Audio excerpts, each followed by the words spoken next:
जय जगन्नाथ सांग मैंने स्वागत कर गोटे नुआ वीडियो को ये वीडियो रे आम कथा एम्प्लॉयमेंट एक्सचेंज सर्टिफिकेट जो आप ऑनलाइन एप्लिकेशन आप आसुँच वेबसाइट खोलुंट वेबसाइट ओपन होनी बहुत सारा पिला कंप्लेन करते वेबसाइट ओपन ही होनी वेबसाइट काम करनी वन्स लॉगिन कले डिटेल्स शेयर होनी बा लॉगिन ही हो पारुनी से रिगार्डिंग आम कथा तो देखो वेबसाइट खोलिया कथा मुझे कहबी कि वेबसाइट बहुत दिन है पाखापाखि जेबेठू यहाँ ऑफलाइन रू ऑनलाइन को शिफ्ट होती एम्प्लॉयमेंट एक्सचेंज तो सेबेठू वेबसाइट भलसे काम करनी तापर जो आमर OSSS जो फॉरेस्ट कार्ड बाहर जनवरी 7 रू सेबेठू जो पिला माने देखिथिबे आपण अप्लाई करबो आसुचंते ऑनलाइन सेबेठू आपनकर वेबसाइट आपण पई ओपन ही होनी माने पाखापाखि ओपन हला पर आपण लॉगिन डिटेल्स आपण नोनी बहुत सा पिला एमती भी कंप्लेन करते कि से लॉगिन डिटेल्स पासवर्ड तंकर मन नहीं तो मुझे कहूँ चाहिए जब आप प्रथम थर पर वेबसाइट ओपन करेंगे रजिस्टर करेंगे से आपंकर पासवर्ड आप डेट ऑफ बर्थ ही थी जमती कि आप पासवर्ड धर 6 जुलाई 2001 तो सेटा आप 06/07/2001 लिखिले आप पासवर्ड सेटा से नहीं जाऊला बट एटा भी सत कथा कि आप जब ये पासवर्डटा जेनेट हो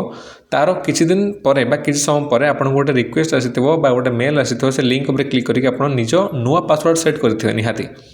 तो नुआ पासवर्ड आप जहाँ सेट करते जब आपटा मन अच्छी सेटा देख लॉगिन करेंगे जदि पासवर्ड मन नहीं ताले आपको रजिस्ट्रेशन आपको डिलीट करा पड़ पार तो सेटा केमती करेंगे ना देखो आप वेबसाइट को आसे फर्स्ट वन्स आपको वेबसाइट लॉगिन हो गला राइट साइड कॉर्नर रे देखिए डिलीट JS समथिंग लिखा जाए वर्ड तो से क्लिक कले आपणकर रजिस्ट्रेशन टाक डिलीट भी करेंगे जदि जॉब सिकर आप रजिस्टर करेंगे तो जो मैंने जापर ना कन्फ्यूजन अच्छा आपंकर स्टेट एम्प्लॉयमेंट एक्सचेंज सर्टिफिकेट दरकार ना डिस्ट्रिक्ट एम्प्लॉयमेंट सर्टिफिकेट दरकार तो आप कमेंट करेंगे ताप सेपरेट वीडियो नहीं आसे बट मुझे कहूँ चाहिए आपंकर OSSS हो OSSS हो कौन एमती जॉब हो जो आप रजिस्ट्रेशन करुँच आपंकर अधिकारु अधिक आप ग्रेजुएशन पर्यंत पढ़ी ताहले आपंकर district level employment exchange certificate आपको नीड हो जब आप PG क्या कौन अलग प्रोफेशन कोर्स आप डिग्री अच्छी तो से आपको स्टेट एम्प्लॉयमेंट सर्टिफिकेट निहाती आपको दरकार हो तो ये OSSS यदि आप खोजुंट OSSS खोजुंट जूनियर असिस्टेंट खोजुंट ताहले आपको डिस्ट्रिक्ट एम्प्लॉयमेंट एक्सचेंज निड निहाती भाव में आपको हम तो जो पिला भावुं कि वेबसाइट कम करने आम के सुधा ओपन करूँ तो मुझे निहाती आपको आश्योर करुँची कि गवर्नमेंट तरफ निहाती नोटिस जारी हम नोटिस जारी है यही चैनल ही आप जाना पाइबे से सब्सक्राइब कर रखी था